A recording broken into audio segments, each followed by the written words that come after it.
And we've seen in all of the prior investigations that we have done and in your readings for today that the marginal damages generally increase with the amount of pollution. Doesn't make any sense that it would fall with the amount of pollution because that would make it a negative, right? Wouldn't make it a negative externality. The marginal costs increase with the amount of pollution or the amount that's abated.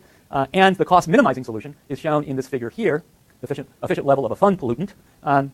And here, what I've got on this graph, sure, I'm here to serve, right? Oh, wait, back. I didn't stay there very long, did I? I apologize. That was an accident. It wasn't deliberate. Okay?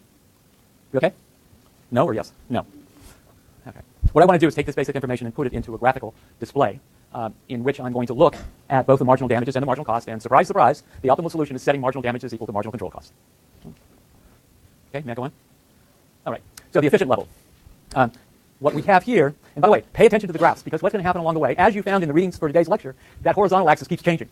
You know, sometimes I'm measuring from left to right an increase in the amount of pollution, and sometimes I'm measuring from left to right a decrease in the amount of pollution because it's the amount that's abated. So it would have to be a decrease in the amount of pollution. And sometimes I'm going to measure the horizontal axis in both directions. Okay? Don't be confused by it. Just stop and think for a moment about how the horizontal axis is measured. For this graph, it's measured as the labeling on the horizontal axis suggests as the quantity of the pollution emitted, not abated, but emitted. Okay? And what we've got here is first, as the amount of pollution increases, the marginal damage goes up, as I just said in the prior slide. And moreover, as the amount of pollution emitted goes up, my marginal control cost goes down. Now, if I put on the horizontal axis the amount abated, it would be a different relationship for marginal control cost, right? Okay. The optimal solution is to equate the marginal damages with the marginal control cost. Now, note, and this is the important takeaway from this particular graph, that everything below the marginal damage curve down to the horizontal axis, this particular area here that's labeled, it is the total damage cost, right?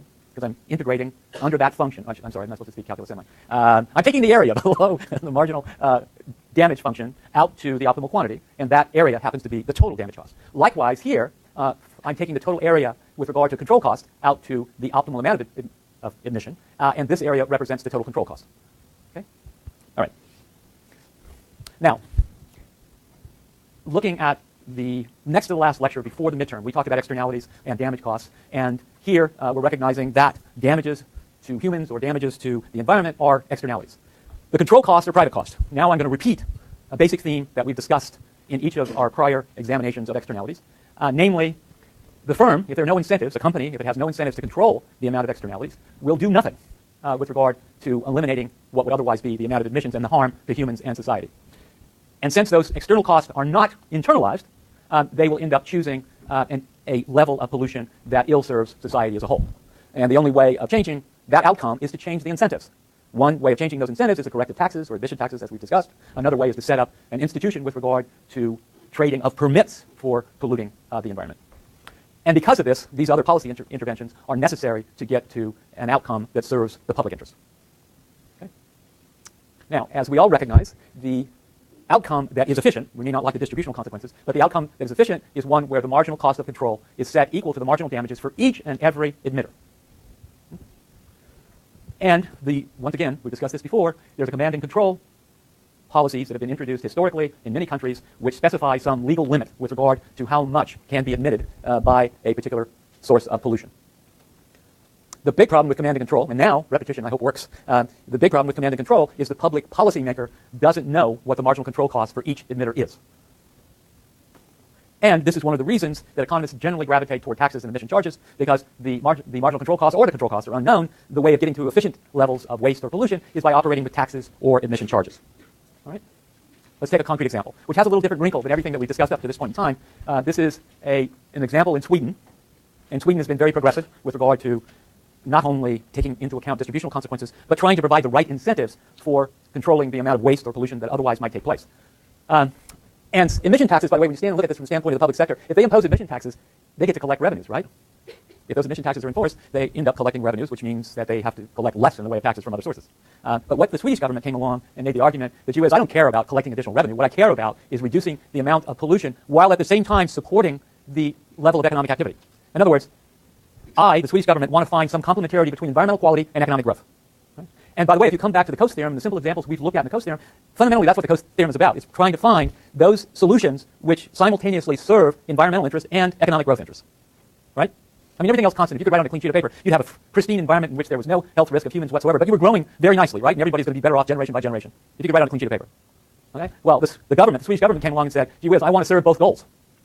And moreover, if I just impose taxes, there's going to be political resistance. So this takes you into the world of political economy. If I impose taxes on those firms that are generating electricity power, and they have not only the responsibility for generating energy power, but they also have political power, and they can influence what the Swedish government might do by lobbying, exerting influence.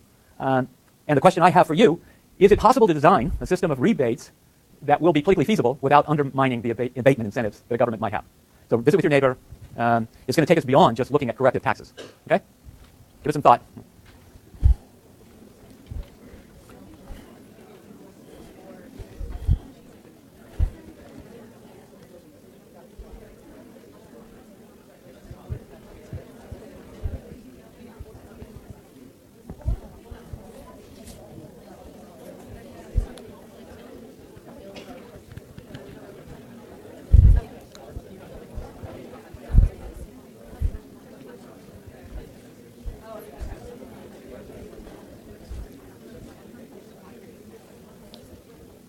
Okay, Daniel, what's the answer? Yes, you do.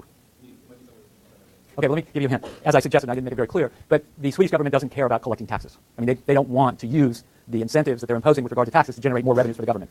They don't really care about that. But they also care about economic growth. Think about the incentives. Think about what the government has the authority to do. Yes. But how's that going to help economic growth? Economic activity for goods that are being generated, in this case, energy power. How would you provide jobs by giving subsidies? Subsidizing for doing what? Okay. Right. That's exactly right. And that's exactly, you hit on it, that's exactly what the that's exactly what the Swedish government did. It imposed an emission tax or charge. As emissions went up, a flat charge rate generated more revenues. But they took those revenues that they collected through this tax and rebated that in the way of subsidies, coming down back to what Dan just said, rebated that tax collections and provided that as subsidies for increased energy production. So they have both a policy instrument in which they're imposing taxes trying to control the amount of nitrogen oxide emissions, lowering those, but then taking the tax revenues, making the self-finance, and giving it back to companies that are generating more in the way of electricity or more economic output. As a result, a firm that emits less pollution ends up paying less tax, but if it produces more energy, it gets more of the available tax resources redistributed back to it. So it's quite possible for a particular firm to be a net winner, right? They pay very little in the way of tax, and they end up getting a lot of subsidy back from that tax revenue pool that is directly responsive to the amount of energy that they produce. And the result of this has been a great success story in this particular country. The studies that have come along ex post, after the fact, they've measured the emissions per unit of energy produced, and it's turned out to fall dramatically. And then you ask yourself the question, if it was so successful there, why hasn't it been instituted here in the United States? And the answer is the political economy. We'll come back to that later. Yes? They actually get subsidies for producing less energy. Yes, but that less energy, because if they produce less energy, it's not only from the standpoint, what they're trying to do is create incentives for people not to inefficiently use the energy, right? That's their real purpose. It has nothing to do with pollution or pollution control. Now, a cost-effective allocation, and I'll finish this and then I'll stop and let you go on for your break. Well, I guess that's a day away, right? Do you have to go to classes tomorrow too? No, some people said no and some people said yes. Okay, fair enough. Now, cost-effective analysis, as we've seen again and again, if I don't know what the benefits are, if I don't know what the damage function is, if I don't know what the marginal damages are, but in some mysterious way, society is able to give a target, then the cost-effective solution, or the best public policy, is to minimize the cost of achieving that target. Now, the target may be wrong, but this particular methodology takes that target as given. And you end up minimizing the cost of achieving that predetermined target. And that target, by the way, EPA and state governments, in terms of their state implementation plans, have targets for groundwater, they have targets for air quality, ambient air quality, and they're attempting to minimize the cost of achieving those particular targets. Okay. All right. Let me go just one step beyond because I got a few moments. All right. Uniformly mixed pollutants. These are fund pollutants, not stock pollutants. And here we're talking about the distinction between mixed pollutants and greenhouse gases would be included here. And the kind of policy interventions that we would use for uniformly mixed pollutants is much different than the kind of policies that we would use for non-uniformly mixed pollutants. And we'll look at that after the break. But hopefully you'll spend the next 7 or 8 days. What does that mean? What is the difference between uniformly mixed versus non-uniformly mixed? The major point that I want to leave you with is that the kind of policy that is going to lead to the optimal results is going to be a function of the different conditions and behavior of those pollutants. In one case, I only have to worry about emissions at the source. In another case, I have to worry about the total amount and, as well, the location of those emissions. And that leads to a different set of policy instruments. Have a great break.